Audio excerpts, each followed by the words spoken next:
The governor has said cats among the pigeon, right? He has. He has. But Nikunj, you look at it in the context of the fact that inflation has really truly come off. Wholesale inflation has been running negative for so long. We are having -4% inflation. Consumer inflation also has come down to very low, very manageable levels. So I guess there is some semblance, some realistic expectation of a rate cut. Now, whether the rate cut comes now or he waits for another 15 days and does it at the or at the time of the credit policy, that's a question of timing. But there is a case for a out-of-policy rate. I think there is a reasonable case for an out-of-policy rate cut, given the fact that inflation is so low, given the fact that we need to give a spurt to the economy. So in that sense, there is some case for a rate cut. But the governor for the longest time has argued that rate cut is important. It is a necessary condition, but not a sufficient condition for economic revival. You need other aspects also to fall into place, and they are not falling into place. My sense is that the investment cycle is the most critical thing as far as we are concerned. Now, the investment cycle, my sense is that the kind of investments that the government is beginning to make, the kind of contracts that they've started giving, road contracts, rail contracts, I think this will be the spur that the economy requires. And as the government starts spending money around government investment, there will be a lot of private sector investment that will also take place. And then a combination of investment by the public and the private sector taken together will result in a lot of jobs getting created.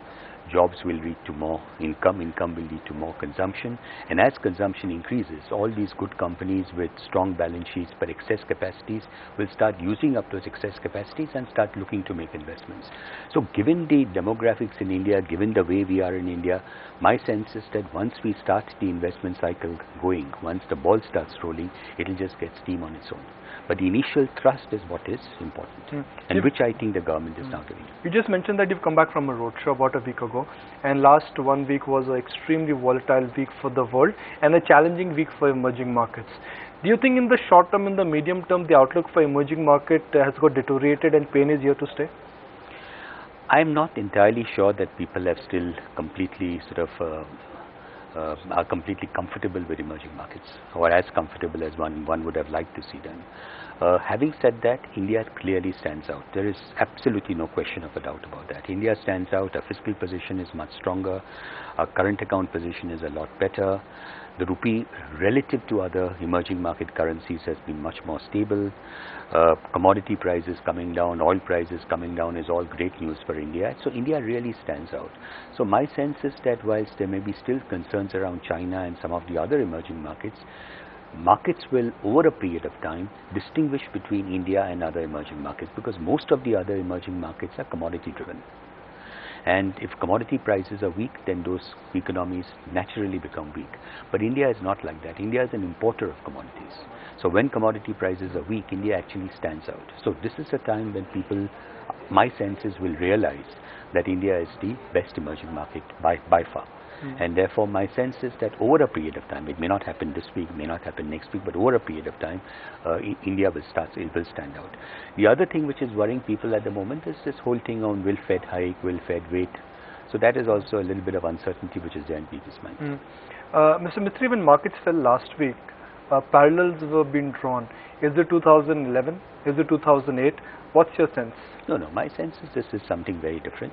This was a temporary knee-jerk kind of reaction to what happened. See, also we have to recognize that markets had run up a lot.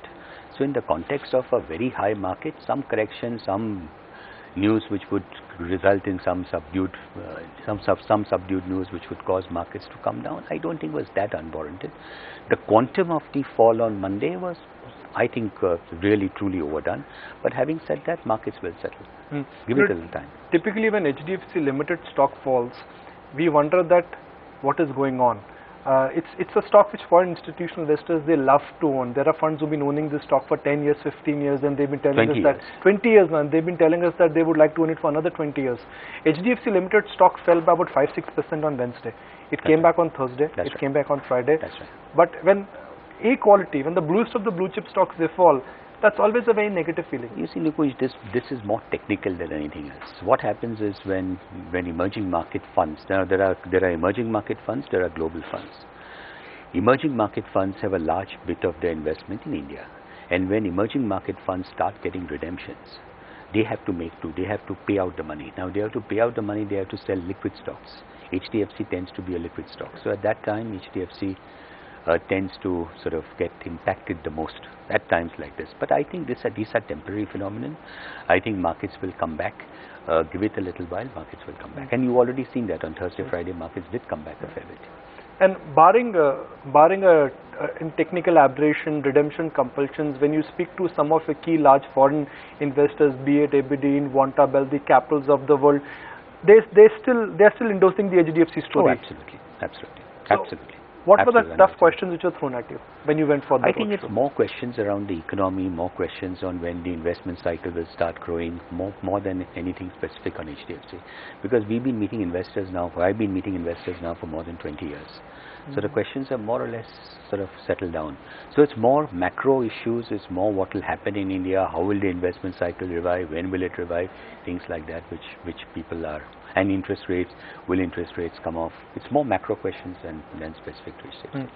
The GST has not been rolled out. We don't know whether the 1st of April 2016 deadline would be implemented or not. Government is confident they would be if they will be able to implement it, but the ground reality is different. Land bill looks like for the moment is history now. These are two major landmark reforms which the government or the current administration promised, and they may not see light of the day for a long time. That's like saying that one step forward and two steps back. I mean, look at it in the context of the fact that after this government came in, we increased the insurance. We opened insurance for foreigners.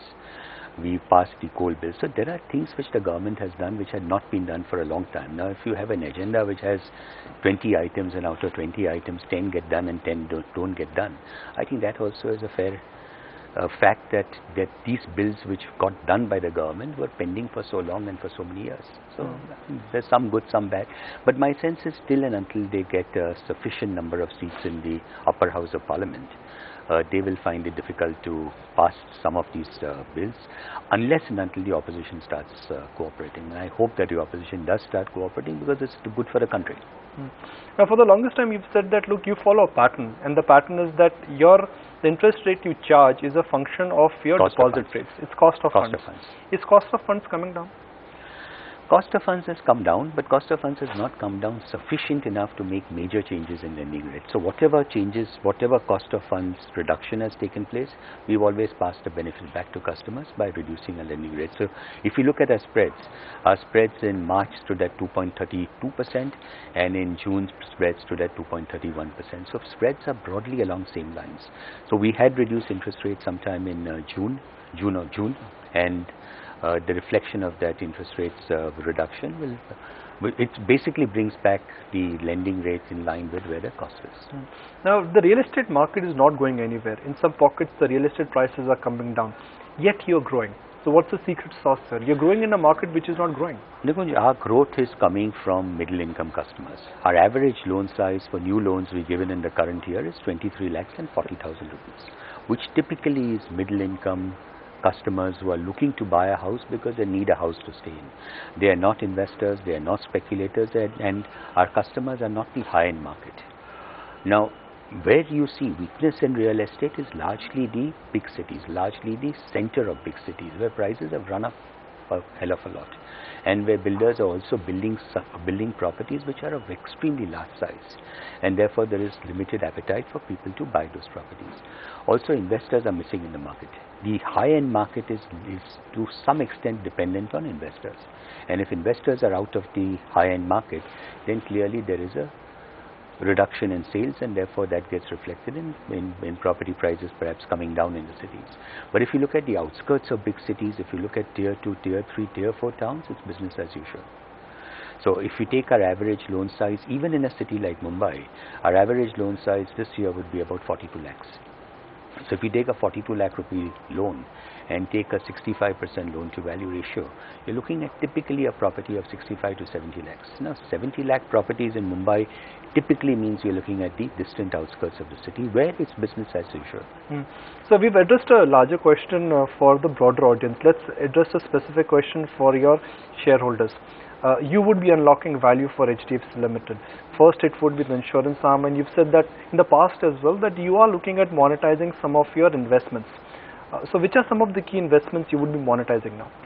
See, as of now, it's just the insurance companies. So as far as the life insurance business is concerned, we had said before, and we continue to say that we would like to do an IPO once the Standard Life transaction gets completed, which is subject to all the regulatory approvals. Once that gets completed, we would look to file for an IPO.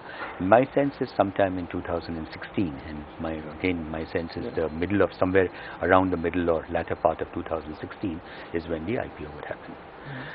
General Insurance, a partner is interested in increasing their stake to a higher level. So that is a discussion which is going on with Ergo and Munich Re. My sense is over the next month or so, that discussion will come to some kind of conclusion. So these are the two companies where we would be unlocking some value. That's the insurance part. What about AMC, other prop investments? AMC, we have no plans to do anything. AMC, HDFC owns 60%, Standard Life owns 40%. It's a great business. The business does not require capital. We are managing funds in excess of 1,65,000, close to 1,70,000 crores at the end of June. So I think there's no capital requirement. ROEs are high. It's a good margin business. We have no plans to. And other prop investments?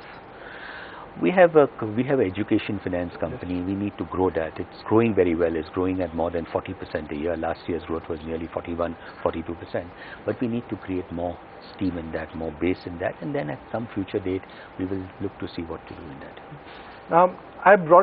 If I look at the broad numbers, your spreads have been consistent. They've been constant, and irrespective of what's happening in the world, you manage to maintain those spreads. These are volatile times. These are tough times. Things are unpredictable.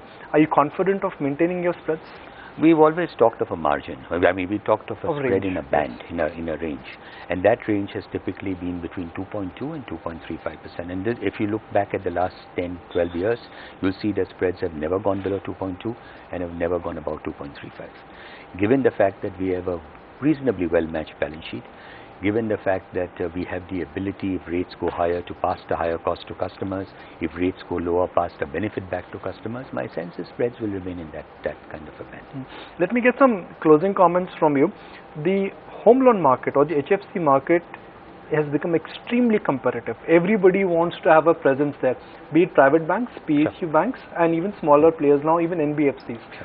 Can you really maintain such a high digit growth on a large base in a competitive market like this? See, our strengths come from two facts. I would say our strengths come from three facts. The first fact is our knowledge of property markets. For us, housing is the only product that we offer. So there is complete knowledge across the country, across our branches on the, on developers, on markets, on titles, on properties, and so on and so forth. So people come to us not just because they need money. Money is available anywhere. They come to us because they want advice. They want to know whether the property they're buying is good, the builder will complete the project on time, the titles are good, the construction is good, the price they are paying is right, and so on and so forth. We have often stood by customers and helped them through difficult times, and that is word of mouth, that kind of thing spreads. We have sometimes negotiated with customers to get a good deal or negotiated with builders to get a good deal for our customers. So this is the goodwill which we built up over the years. So that's our first strength. Our second strength is the fact that we operate with an extremely low cost structure. Our cost-income ratio last year was 7.6%. Now, for anyone to match a 7.6% cost-income ratio in a retail institution anywhere, forget India, even outside of India, is very, very, very difficult, extremely difficult. And that gives us a decided advantage. And the third is asset quality. So we have always focused on asset quality. We've always told the investors that in the lending business, market share is not relevant, because you can get all the market share you want by reducing lending rates or by sacrificing lending norms or appraisal norms.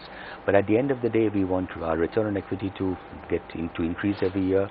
We would like growth in a certain manner which we target for ourselves. We aim at asset quality, we aim at operational efficiency, and we aim at customer service. So these are the things which are important to us. So our historical loan losses in all these 35 years is just 4 basis points. These are the 3 big plus points. Mr. Mistry, I'm glad you could find time for the bell ringing ceremony. All, and you know, it's really institutions like HDFC which make us feel proud. And you know, world may be volatile, world may be a tough place, but when somebody looks at India, the first port of call always has been HDFC Limited. And it's only largely because of great managers like you. Thank you very much. Find us on Facebook at facebook.com/ETNow, and don't forget to click the like button. You can also follow us on Twitter at ETNowLive. To stay updated with all our programming, hit the subscribe button on our YouTube channel by logging on to youtube.com/user/ETNow.